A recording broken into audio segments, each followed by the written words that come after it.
suffer due to the consequences of her own actions. Next to visit in the list is Princess Angelica, who shows the player something horrific. 3 children who seemingly lost their lives suffering in the world. Angelica explains nothing brings more joy than laughing children, but unfortunately, this place is not a place for children to have fun in. This is a place where the innocence of children is taken away when it is followed by the screams of children.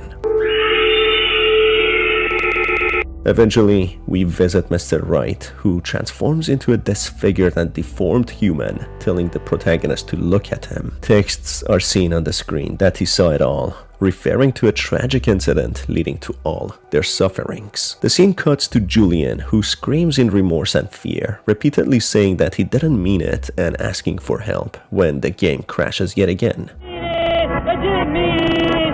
Somebody help! Somebody help!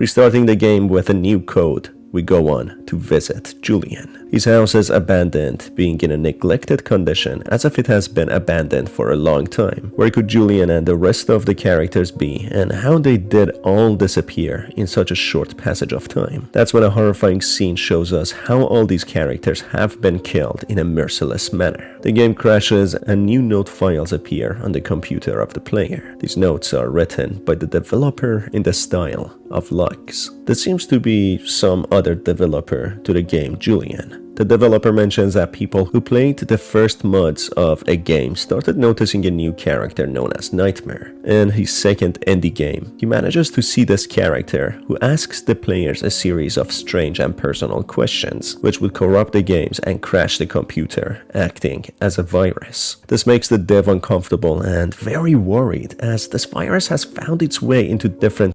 This entity uncovers themselves to reveal that they are in fact a human. She explains she is the only real human left, with all the others having died, some going to good places and some not being so lucky. She is trapped in the virtual world and blames herself for giving birth to a monster. Speaking in riddles and secrets, this person thanks the player for speaking to her, as she has been alone for a very long time, bidding him farewell and hoping the protagonist will live a happy life. Now let's go over the lore and who these characters are. A man named John Monkford develops a game called Jumping Julian sometime in 1998. A company known as Dreamer Studios publishes the game. John's wife, Diana, and his daughter, Marissa, leave John for the founder of Calvis Games, whose name is unknown. John eventually pulls Jumping Julian from the shelves after suffering from the sadness of learning his ex-wife and daughter died in a car crash, and after a critic by the name of Jason Storm leaving a harsh review on the